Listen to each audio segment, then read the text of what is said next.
Hey, what's up, everybody? Michael here with episode 7 of the Roundtable. With me this week, Jeremy Lange and Don Smyle. So, guys, we've been off for a couple weeks. Not off as a race team, but off as a production crew. We've done Talladega. How'd you think Talladega did? Started well, ended bad. I think it's just the story of what can happen at Talladega.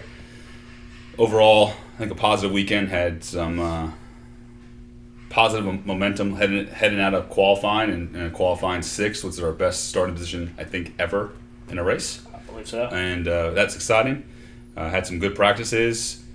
We're running well in the first 50 laps of the race. An unfortunate incident happened, and we got caught up in a minor incident with another car, and turned out to be a major incident for us and led to a string of bad luck for the rest of the day. But overall, I think the team fought hard all weekend, and overall success. But with Talladega, you go there, it's kind of a crapshoot. I say it really was. You talk about all weekend. First practice on Friday, we were fourth in practice. Like you said, qualified 6th. Sunday morning, Brian, our tire guy, went over, did the Goodyear Challenge, came in 2nd. Yeah. So we officially have the second best tire guy in the Cup Garage. Way to go, Brian. Yeah. We haven't told him yet that he finished 2nd. Don't want to go to his head. Surprise, Brian. And then, like you said, we were running consistently top 10, top 15 for the first 60 laps, and until a car got loose on our outside. And just, that's what happens at Talladega. But it really was a good weekend. We showed a lot of speed all weekend. Michael and Wally worked well together, making the right calls at the right times on, whether it was when to roll out in qualifying, all those kind of things. I mean, everything just seemed to be clicking that weekend. Yeah. So it was good. Then we have Martinsville this weekend, which we were not at, but I believe we all watched from home. Exciting race. What did y'all think? There was a lot more sheet metal off the cars in Martinsville than there was in Talladega, which is usually not the case. Yeah, very surprising. It's interesting. A lot of the chase contenders, that really points out, the severity of any incident in those 3 races, because you pretty much can't have any mistakes or be the victim of anybody else's mistakes. Mm-hmm. Right. And, unfortunately, Keselowski and Harvick got the bad end of that deal at Martinsville. But, 2 more races to go. Be interesting to see what happens if none of the chasers actually win a race. It comes down to points. It comes down to points, and we go to Homestead. Either way, Homestead is just going to be a barn burner. It's going to be really interesting from a strategy point of view, when to make pit stops, when to lead a lap. It reminds me a lot of 1992 when Davey Allison and Bill Elliott and Alan Kawicki were all battling for the championship, and Kawicki won because he stayed out 1 extra lap and got 1 extra point. Mm-hmm. And so I think we're going to see something like that this year. But all in all, Martinsville was a good race. It was very exciting. Dale Jr. won, so Junior Nation's happy. Yeah. Proof that he's still the most popular driver in the sport. Oh, yeah. No doubt. You could hear when he took the lead there. From your house or on TV? Yeah, from the house. From the house, yeah. I was outside when he did it. I had no idea what the rule was. But, no, I mean, there's very few times a guy takes the lead and you can hear the crowd on TV. Yeah. And that was one of them. I mean, it was kind of cool to listen to, as they pan out as he's coming across the line, all the fans. All of them were on their feet. I'll let you in on a little television secret. They know that's going to happen, so they pump those mics in the stands up when Dale Jr. takes the lead. So it's the leaders did. I was texting with Wally during the race, and I asked him what would he do, stay out or come in, and he's talking about on the last pit stop. Yeah. He said stay out because I think. But he also said he caveated that with a leader, either stay out or come in. Either way, it's a bad decision. Because you're at the mercy of someone else, and it worked out for Junior. Mm-hmm. He came in, got tires. Well, if he had not been on the inside lane, he doesn't win that race. No, because he was able to take that inside line going into turn 1, 3 wide, just keep going and bull his way through. Yeah, fresh tires, he was able to get past everyone. And I think that was the key. Really, what it came down to was stickers versus scuffs was such a huge difference. Mm-hmm. I mean, you could tell he ran down Stewart like it was nothing. Right. It was crazy how fast. It'll be interesting to see what happens the next 2 in Texas and Phoenix leading into Homestead. Like you said, it'll be strategy, luck, and it'd be just exciting to watch. Very much so. NASCAR's done what they've wanted to do from this chase, they've created the drama and they've created the excitement that I think it's served the purpose they meant to do. Absolutely. And it's getting to the drivers, you can tell, because a guy like Matt Kenseth, who doesn't make mistakes, wheel hops it into turn 3 this weekend and nearly wiped out his chances and did wipe out Kevin Harvick. Yeah. And that guy, I mean, that's just a guy who doesn't make mistakes, and you can tell the pressure's getting to these guys. They're making mistakes. You're going to be in Phoenix with one of those guys needing to win. Mm-hmm. Yeah. Like Keselowski and Talladega. Yeah, on a side note, we were entertained yesterday with Vickers and Casey Kane as they had a little tit for tat 3 different times on the track. And which caught up Brad Keselowski in one of them. Yeah, he did actually. That was the result of those guys having a little on-track feud, and took somebody who was in the championship and messed up his car. Mm-hmm. And so let's hope that somebody else doesn't decide the championship. Yeah. I think we've got to be careful about that. Yeah, I mean, I agree with you. You don't want to see it decided by somebody else, but at the same time, that's why there's 43 and the cars still in the field in the chase, and they don't just tell the rest of us to go home. Right. I mean, you're racing 8 other guys right now, but you're racing 8 other guys or 7 other guys plus, all the rest of us. So, negotiating traffic and putting yourself in the right place is still going to play a huge factor. So we mentioned Texas. We are going to Texas. We're taking a brand new paint scheme with us. TWD will be on the car this weekend. What are your thoughts on Texas? What are we thinking there? I'm excited to go. I mean, it's home track for the race team and such. New paint scheme for TBD, which I'm excited to unveil and see that on the track. And excited to have TBD back in the car for the race. And they've been a long-standing partner of LFR, so we're excited to have them back. We'll be busy all weekend with appearances and hosting guests and such. But overall, it's always fun to go to Texas because it's not home for me, but home for the team. So it's nice to go back and home for me, home for you. So, and then we have a busy 3 weeks or busy 2 weeks after the Texas race with where everyone's staying out there in Texas, working on the car for Phoenix out there, and then going to Phoenix, coming home, and getting ready for Homestead. So it's the end of the season, and it's the light's the end of the tunnel. But we're excited to be racing the last 3, and hopefully that'll be a good springboard into 2015. So you talk about the just busy and getting home from Phoenix, going to Homestead. I was talking to Tim Coffey, our hauler driver, and he was saying that essentially he'll get home Tuesday afternoon, Tuesday evening from Phoenix, and he has to be on the road again Wednesday noon to get down to Homestead. Right. So tight turnaround time, really, especially for a small team like ours. I mean, it's aggressive trying to get these last 3 in, but we're really looking forward to the challenge and pushing ourselves that extra mile to close out the season, kind of build good momentum going into 15. Yeah, exactly. So, speaking of Texas, we have a few questions this week, one of which has to do with Texas. Kenda on Twitter asks, what are each of us looking forward to most in Texas? I'm looking forward to 3 days after Texas going hunting with Wally and Michael and Tom Williams from Tommy Williams Drywall and TBD. It'll be my first hunting trip, so I'm excited and looking forward to killing something. City boy getting out in the woods. Yeah, I'm looking forward to Michael actually completing the race and not being a highlight on the Sports Center. So he'll be fine.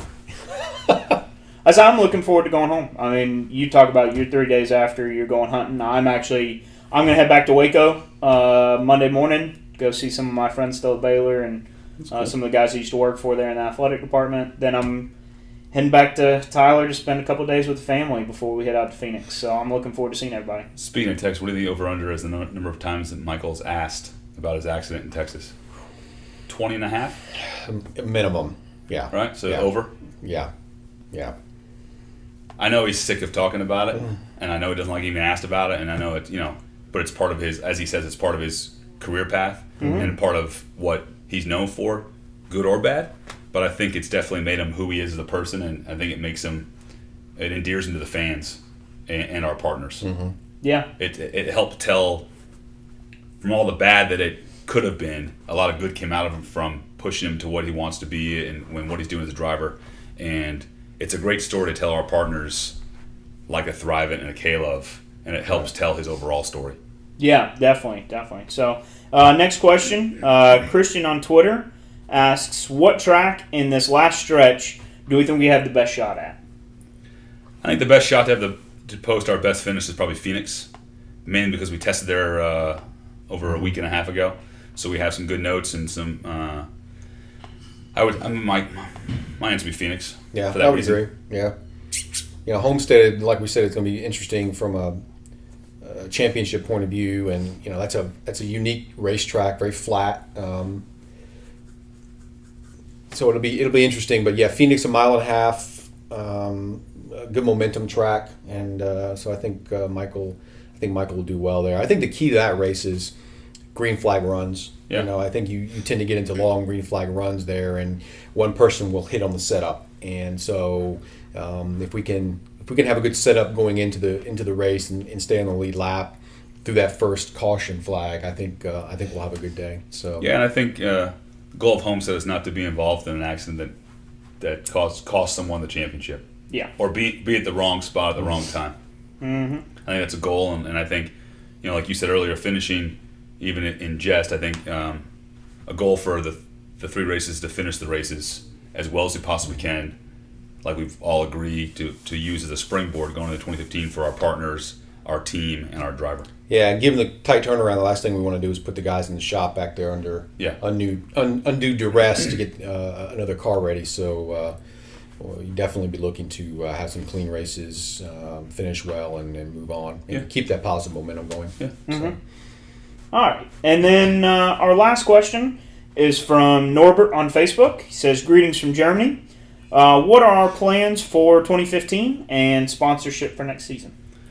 It's still a work in progress. We're having deep conversations with renewals for our current partners, having conversations for potentially new partners as well for 2015. But we hope to have an announcement here just after the Thanksgiving, early December on, K-Love, Thrivent, what we're doing with those partners for 2015, what happens with them in 2015, as well as potentials and number of races. Yeah, absolutely. So, very excited about 15. I mean, it looks like it's going to be a fun year, and like I said, it's why we're pushing so hard at the end of this season to really get a good springboard to get ready for next year. So that's all the questions, guys. What else we got? Well, Seahawks won this weekend, and I think I actually won against my buddy out there. So what am I, 3-5 now? So That's your first win since week 2. Yeah, I know. But sad. A win's a win's a win. And also, for the Seahawks being home here in Charlotte and you not going, I question your fandom. Well, after yesterday's performance, that's why. So you were afraid to pay for a ticket and watch them lose? I was afraid to pay for a ticket and then lose my mind in the stands. Okay, that's fair. That's fair. I'd rather lose my mind in my living room, where I can throw things. So you'd rather break a TV than break someone's face. Yeah. So, yesterday was like we know our being limitations. stabbed. One cost you a couple $1,000, one cost you jail time. You do the pick. Smart choice, Don. Yesterday's game was like being stabbed and slowly bleeding to death. It was painful. And then getting stitched up at the end and leaving. Yeah, it was awful. But a win is a win is a win. And I hate to pull against the hometown team, but if you play the Seahawks, that's what you get. So no one's from Charlotte, so it's really not a hometown. Right. I mean, it's kind of a... We live here. I like to pull for a team. You move here and inherit it, I feel like. So, anyway. I'm on a potential 5-game winning streak. So who lost this weekend? The San Diego Superchargers. That's right. They did. Did they? Lose. One thing I can't control. Yeah. I learned a long time ago. Now, did you win your fantasy? I'm down 12 with Romo to play. Okay. So I will be viewing. I think you'll be okay. I'll be fine. I think the I'll Cowboys be tied for are first, good. I believe. Yeah, after starting out 0-3. Yeah, you should be tied with me by the end of the day. We got it. Hashtag comeback kid. That's right. So we'll see. Something like that. Yeah, so I mean, like I said, fantasy talk. It's been a big shakeup. I mean, I'm about to kill my 3-game win streak that I had against Caleb. And your 5th starting running back. Yes. Although, I don't know what... I mean, did he... When did he pull the hamstring? Doesn't matter. He's your 5th starting running back that's been hurt on your squad. 4th. So don't draft... Don't touch any running backs. Don't... on my team, I gotta on get your one. team. I gotta get one. I mean, it's crazy. I will give Caleb a shout-out that he's working on an impressive, I think, 7-1. Yeah. Not bad for a rookie. Oh, and to all you defensive people out there on the football teams, don't celebrate your sacks, okay? We got 2 guys this year who are out for the season because they jumped up in the dare and came down and tore their ACLs, okay? That happened again yesterday? Happened again yesterday. Okay, enough. So they pulled a Martin Grammatica. Yeah. Enough. Act like you've been there before. Okay?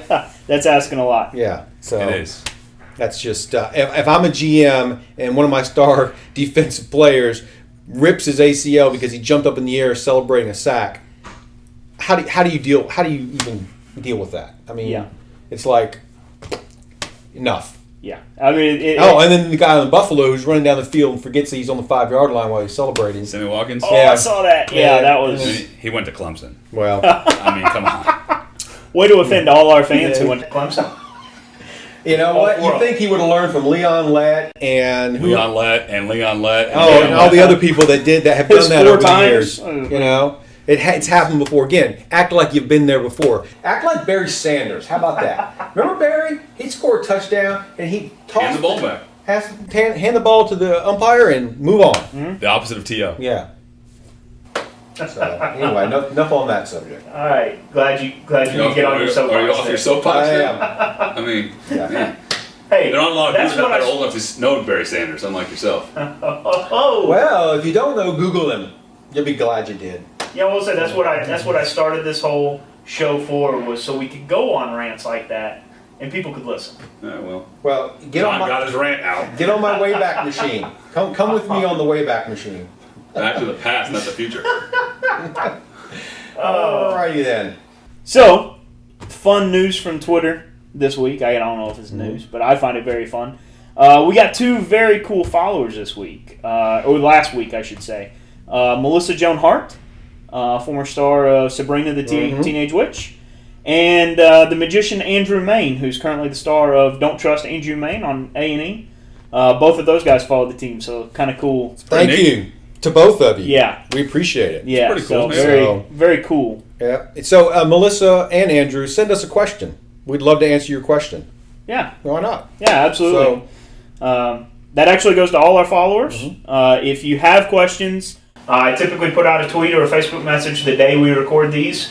If you have questions, just send them to us. We'll be happy to answer them here on the show. Jeremy does a great job of drawing out the answers and deciding which ones to answer and not to answer. Yeah. So before we go, a couple quick plugs.